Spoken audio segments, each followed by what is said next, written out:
आज कहाँ प्लास्टर कर रहे हो, अंदर बाहर? ओके, छत में पानी मारने कोई गया उधर? निपट तो गए। यहाँ पे भी अभी देखो किसी ने पानी मारना स्टार्ट नहीं किया अभी तक। जो प्लास्टर है उसमें पानी क्यों नहीं मार रहे आप लोग?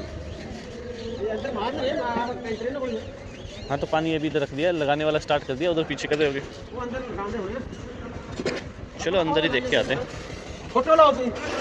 अरे आप लोगों का बढ़िया लगाऊंगा मैं, एकदम परफेक्ट फोटोग्राफ आएगा आप लोगों का। बाहर की साइड में जो कंप्लीट प्लास्टर है इसमें क्यूरिंग करो पहले पूरे में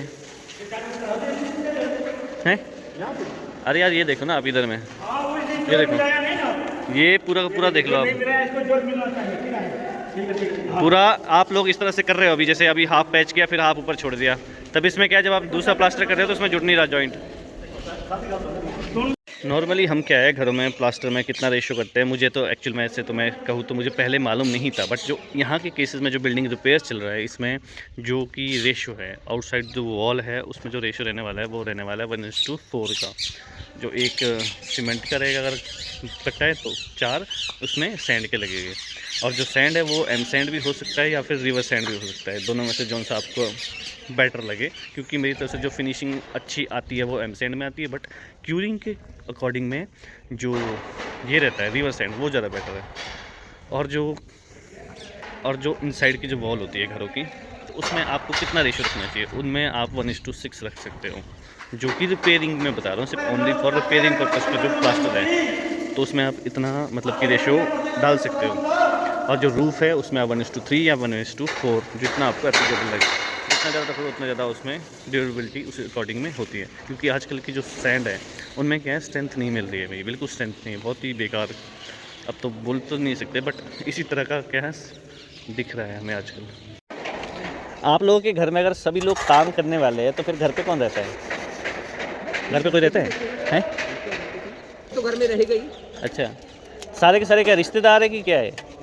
रिश्तेदार हैं?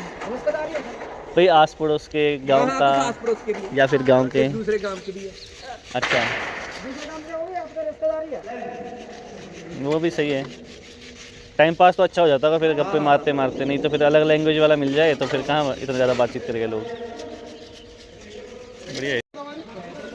इस little bit hard to climb, भाई लोग डेली के हैं, इतने वेट में एक तो वेट बढ़ रखा है भाई, डेली आपको क्या सीढ़ियाँ चढ़ती रहना पड़ता है। ऐसा लगता है कि मैं ही लेबर हूँ और मुझे काम करना पड़ रहा है यहाँ पे।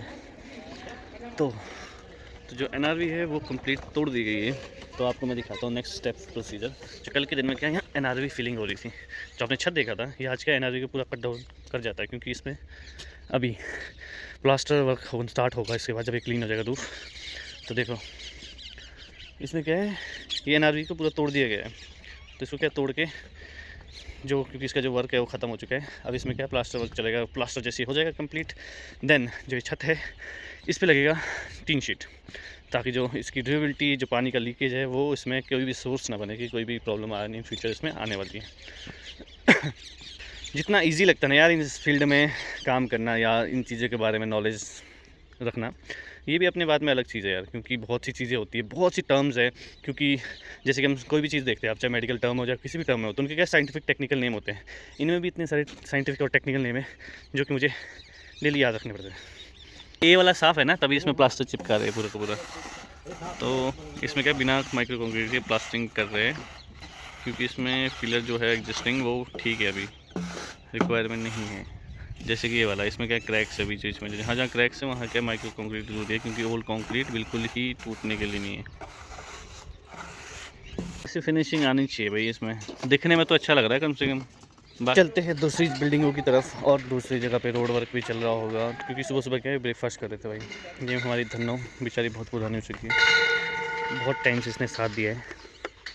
भाई लोगों WMM जो डल रहा था उसकी भी गाड़ी आ गई है। मैं सोच रहा था कि आज बंदे आए नहीं काम करने के लिए, मैं इतने बड़े बड़े ट्रक से है, तो देख सकते हैं आप लोग, तो देखो इतने दूर पठानकोट से आते हैं ये लोग ट्रक लेके।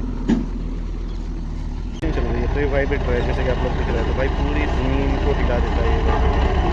तो आफ्टर कंपैक्शन है इसकी थिकनेस चेक करनी होती है कि अप्रोप्रिएट है कि नहीं, जितने की कॉन्ट्रैक्ट ऑफ द पार्ट ले रखी है। तो ये बाहर तो बहुत ही ज़्यादा इश्यूज़ देखे मैंने, जितने भी वीडियोस देखी है, कुछ भी देखे, कभी किस में कुछ कम डल रहा है, कुछ भी है। तो आप जो लोग इसको मॉनिटर कर रहे हैं तो प्लीज़ इंश्योर, आपकी अगर रोड अच्छी बननी है तो इस तरह से इस चीज़ों का ध्यान आपको पता होना चाहिए, क्या चीज़ कितने कम्पेक्शन होती है, कितना लगना चाहिए, कितना मटेरियल कैसा है, और मटेरियल की ग्रेडिंग कैसी है, उनकी स्ट्रेंथ कैसी है, तो कौन सा मटेरियल ना यूज़ करे। तो इन चीज़ों का ध्यान प्लीज़ अपने वर्क में ज़रूर दें। तो इसके बाद डलने वाली है 2 लेयर, जो कि बहुत ही ज़्यादा इंपॉर्टेंट लेयर होती है रोड की, जो मैं आपको जब डालेंगे तो मैं इसको जरूर दिखाऊंगा, जिसको कहते हैं DBM, डेंस बिटुमिनस मैकेडम, और BC बिटुमिनस कंक्रीट। वो अलग अलग लेयर, अलग अलग ग्रेड का पत्थर रहता है उसमें, ये जो जिसको लुक भी कहते हैं। तो ये है WM। यहाँ आज की गाड़ी काफ़ी लेट आई इनकी, तो खाली हो रही है। मौसम भी क्या है, कभी बादल हो रही है, कभी धूप लग रही है। वैसे अभी दिन में तो काफ़ी अच्छा गर्मी रह जाता है, गर्मी सी हो जाती है मतलब, बट लेकिन जो सुबह शाम अभी भी इधर ठंड है। पहाड़ों में तो बता नहीं सकते भाई, पहाड़ों में तो बहुत ज़्यादा ठंड रहती है अभी, बट यहाँ पे प्लेन एरिया में अभी ऐसे ही चल रहा है। ये आ गया हमारा the he man the monster, जो ग्रेडर है। अब इससे क्या है, जितना भी कंप्लीट WM डाला जा रहा है, इससे इसको क्या लेवल किया जाता है अच्छे से। जो इसकी ब्लेड से दिख रही है आपको 360, मतलब किसी भी डायरेक्शन में किधर भी मोड़ना है तो ये ग्रेडर है। काफ़ी एडवांस टेक्नोलॉजी है, जो कि मैंने इससे पहले तो नहीं देखी थी, बट जैसे इस साइड की जो वर्क साइड पे जैसे काम करने का मौका मुझे मिला है, तो मैंने भी इसके बारे में थोड़ा बहुत देखा है। मैंने फर्स्ट टाइम देखा था ये चीज़, ज़्यादा इफेक्टिव है। नियर अबाउट 1 करोड़ का इसका 75 लाख में खरीदा होगा पहले, जब इसका जब परचेज़ किया उन्होंने, तो बता रहे थे लोग। काफ़ी अच्छा मशीनरी है रोड वर्क में।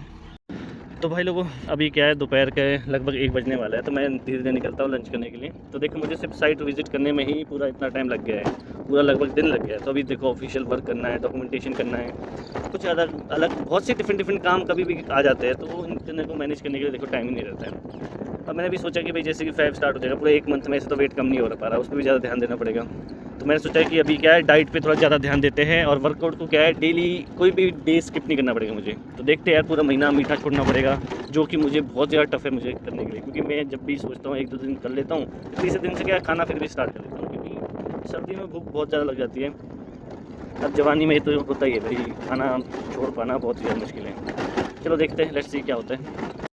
तो आज का जो व्लॉग है वो मैंने इतना ही शॉर्ट्स में अपलोड किया है, क्योंकि आज एज सच में थोड़ा बहुत बिजी था दूसरे कामों में।